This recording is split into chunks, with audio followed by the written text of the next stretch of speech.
Islamic জ্ঞান। একটা ছোট্ট গ্রাম, চারদিকে সবুজ ধান ক্ষেত, নদীর কলকল ধ্বনি আর পাখির কিচিরমিচিরে মুখর। এই গ্রামেই বাস করতেন এক নেককার, সৎ ও পরহেজগার মানুষ। নাম তার আব্দুল্লাহ। আব্দুল্লাহ ছিলেন সাধারণ এক কৃষক। ধনী ছিলেন না, বড় বাড়ি ছিল না, কিন্তু তার হৃদয় ছিল বিশ্বাসে পূর্ণ আর আল্লাহর উপর অগাধ ভরসায় শক্ত। প্রতিদিনের মতোই এক ভোরে আব্দুল্লাহ বললেন, বিসমিল্লাহ। তারপর তার পুরনো কোদাল হাতে নিয়ে বেরিয়ে পড়লেন জমিতে। দিনভর কঠোর পরিশ্রমের পর যা ফলতেন তা বিক্রি করে পরিবারের প্রয়োজন মেটাতেন। কিন্তু একদিন তার জীবনে এলো বড় পরীক্ষা। বজ্রপাতের শব্দ, ঝড়ের দৃশ্য। এক ভয়াবহ ঝড়ে তার পুরো ফসল নষ্ট হয়ে গেল। মাসের পর মাসের শ্রম মুহূর্তে মাটিতে মিশে গেল। আব্দুল্লাহ চুপচাপ বসে কাঁদলেন, কিন্তু চোখের জলে ভেসে না গিয়ে তিনি বললেন, আলহামদুলিল্লাহ, হয়তো এও আল্লাহর রহমত। এক বিকেলে তার দরজায় কড়া নাড়লেন এক অচেনা ভিক্ষুক। গায়ের জামা ছেঁড়া, মুখে ক্লান্তি আর চোখে এক অজানা কষ্ট। ভিক্ষুক বলল, ভাই, 3 দিন ধরে আমি কিছু খাইনি, একটু খাবার দিতে পারবেন? আব্দুল্লাহর ঘরে তখন খাবার ছিল সামান্য, শুধু অর্ধেক রুটি আর 1 বাটি পানি। স্ত্রী অবাক হয়ে বললেন, এইটুকু খাবার দিয়েই আমরা রাত কাটাবো, এখন এটাও দিলে আমাদের জন্য কিছুই থাকবে না। আব্দুল্লাহ মৃদু হেসে বললেন, যে আল্লাহ আজ পর্যন্ত আমাদের রেখেছেন, তিনিই কাল আমাদের খাওয়ার ব্যবস্থা করবেন। তারপর সেই রুটি আর পানি তিনি ভিক্ষুকের হাতে তুলে দিলেন। ভিক্ষুক চোখে জল নিয়ে বলল, আল্লাহ আপনাকে উত্তম প্রতিদান দিন। রাতে সবাই ঘুমিয়ে পড়েছে।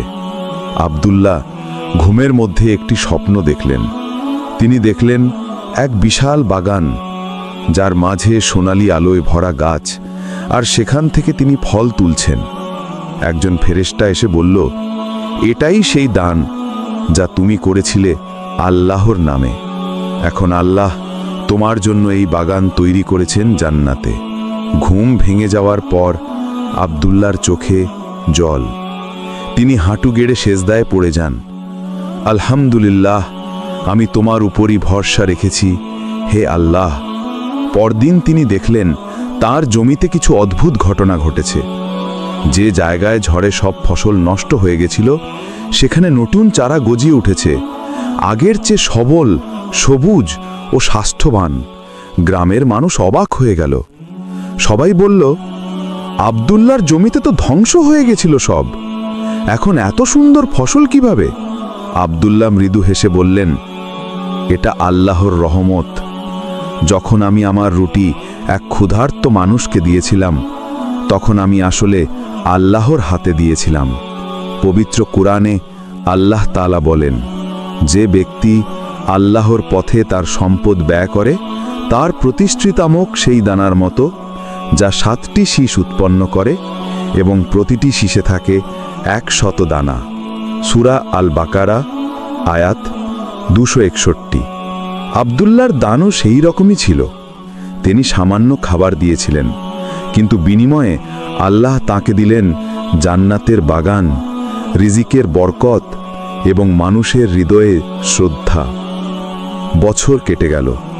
আব্দুল্লাহ গ্রামের সবচেয়ে সম্মানিত মানুষে পরিণত হলেন। লোকেরা তার কাছে দোয়া চাইত, সাহায্য চাইত, আর তিনি বলতেন, যদি দিতে পারো দাও আল্লাহর নামে। আল্লাহর জন্য যে দেয় সে কখনো ক্ষতিগ্রস্ত হয় না। তিনি নিজের সন্তানদেরও শেখালেন, বেটা, যখন দান করবে মনে রেখো তুমি দিচ্ছ না, বরং আল্লাহর সাথে ব্যবসা করছো, আর আল্লাহর ব্যবসা কখনো লোকসান হয় না। বয়সের ভারে তিনি ক্লান্ত, কিন্তু মুখে এখনো প্রশান্তি। তিনি মৃদু কণ্ঠে বললেন, আমি কিছুই রেখে যাচ্ছি না, শুধু আল্লাহর উপর ভরসা।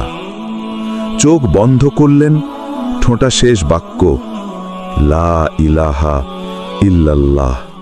তিনি দেখলেন ফেরেশতারা আসছেন তার সামনে, সেই বাগান, যে বাগান তিনি স্বপ্নে দেখেছিলেন বহু বছর আগে। সেই বাগানে ঝলমল করছে সোনালি আলো, চারদিকে শান্তি, প্রশান্তি। একটি কণ্ঠ ভেসে উঠল, প্রবেশ করো হে নেককার বান্দা, তোমার জন্য জান্নাত প্রস্তুত। বন্ধুরা, আব্দুল্লাহর গল্প শুধু এক কৃষকের গল্প নয়, এটি আল্লাহর প্রতি অবিচল বিশ্বাস ও দানের শক্তির গল্প। আমরা অনেক সময় ভাবি, আমার কাছে তো কিছুই নেই, আমি কি দান করব? কিন্তু মনে রেখো, আল্লাহ তোমার দানের পরিমাণ দেখেন না, তোমার নিয়ত দেখেন।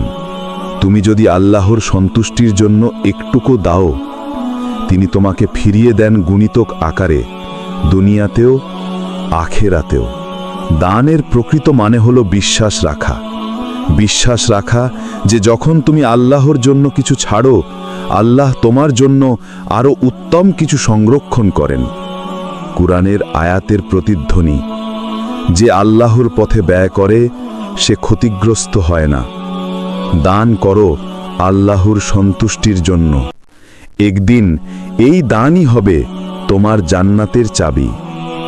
ভিডিওটি ভালো লেগে থাকলে ইসলামিক গল্প ও বাস্তব জীবনের অনুপ্রেরণামূলক বার্তা পেতে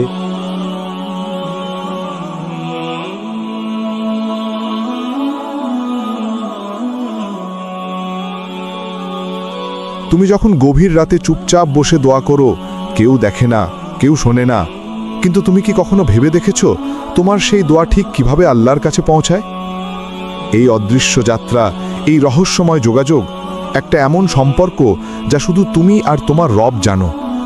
দোয়া এটা শুধু কিছু শব্দ নয়, এটা এক বিশ্বাস, এক নির্ভরতা, এক ভালোবাসা। রাসূলুল্লাহ সাল্লাল্লাহু আলাইহি ওয়াসাল্লাম বলেছেন, দোয়া হলো ইবাদতের মর্ম। অর্থাৎ দোয়া শুধু চাওয়া নয়, এটা আল্লাহর সাথে সম্পর্কের প্রকাশ। ভাবো তো, যখন তুমি কাঁদতে কাঁদতে বলো, ইয়া আল্লাহ, আমার কষ্টটা তুমি জানো, ঠিক তখনই ফেরেশতারা তোমার দোয়ার শব্দকে আল্লাহর দরবারে নিয়ে যায়। প্রতিটি দোয়া একটা আলো, যখন তুমি তা উচ্চারণ করো, সেই আলো আকাশে উঠে যায়। প্রথম আসমানে পৌঁছে ফেরেশতারা দেখে এই দোয়া কার। দেখে তারা বলে, এটা এক বন্দার দোয়া যে রাতে ঘুম ছাড়ছে শুধু আল্লাহর কাছে কাদার জন্য। তারপর দোয়া একে একে 7 আসমান পেরিয়ে যায়। প্রতিটি স্তরে ফেরেশতারা তাকে সালাম জানায়, বরকত কামনা করে। অবশেষে সেই দোয়া পৌঁছায় মহান আরশের নিচে, যেখানে আল্লাহর রহমত অপেক্ষা করে। আল্লাহ সুবহানাহু ওয়া তাআলা বলেন, আমার বন্দা যখন আমাকে ডাকবে, আমি তার ডাকে সাড়া দেব। সূরা বাকারা 186। কিন্তু সাড়া দেবার ধরন 3 রকম হতে পারে। 1, কখনো সাথে সাথে তোমার চাওয়া পূরণ হয়। 2, কখনো আল্লাহ তোমার দোয়া ধরে রাখেন, কারণ তিনি তোমার জন্য আরও ভালো কিছু রেখেছেন। আর 3, কখনো তিনি সেই দোয়ার বিনিময়ে তোমার বিপদ দূর করে দেন, যেটা তুমি বুঝতেও পারো না। একজন গরিব মানুষ প্রতিদিন রাতে দোয়া করত, ইয়া আল্লাহ, আমাকে একটু রিজিক দাও, আমার ছেলে সন্তানদের যেন না খেয়ে থাকতে না হয়। মাসের পর মাস সে দোয়া করল, কিন্তু কিছুই হলো না। এক রাতে সে কেঁদে কেঁদে বলল, ইয়া আল্লাহ, আমি বুঝি তুমি আমার দোয়া শুনো না? ঠিক তখনই আসমানে ফেরেশতারা বলল, হে আল্লাহ, এই বন্দা তো কেঁদে কেঁদে তোমাকে ডাকছে। আল্লাহ বললেন, আমি তার দোয়া শুনেছি, কিন্তু আমি দেরি করছি, কারণ আমি তাকে এমনভাবে রিজিক দিতে চাই যা তাকে অহংকারী না করে কৃতজ্ঞ বন্দা বানাবে। কয়েক সপ্তাহ পর সেই মানুষটা এমন এক কাজ পেল, যেখানে সে শুধু রিজিকই পেল না, বরং অন্যের রিজিকের উৎস হয়ে গেল।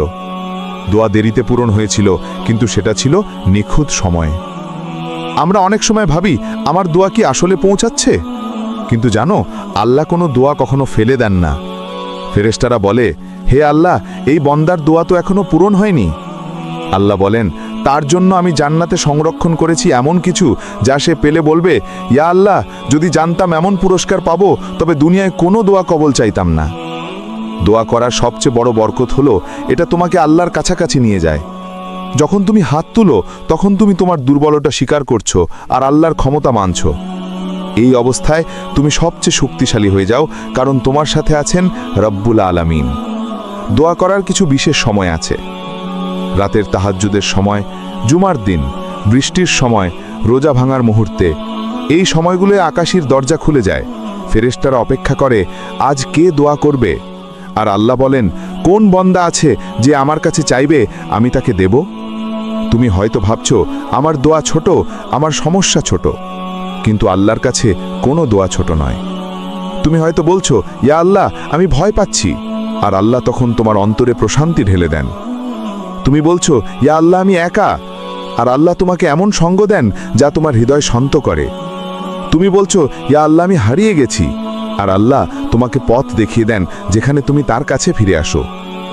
যখন তুমি দোয়া করে কাঁদো, তোমার চোখের প্রতিটি অশ্রুবিন্দু ফেরেশতারা সংগ্রহ করে। তারা বলে, হে আল্লাহ, এই অশ্রুটা এক বন্দার যে তোমার ভয় ও ভালোবাসায় কেঁদেছে। আর আল্লাহ বলেন, এই অশ্রুগুলো হবে তার জান্নাতের মুক্ত। তুমি কখনো ভেবো না আল্লাহ তোমাকে ভুলে গেছেন। তোমার দোয়া হয়তো এখনো আকাশে যাত্রায় আছে।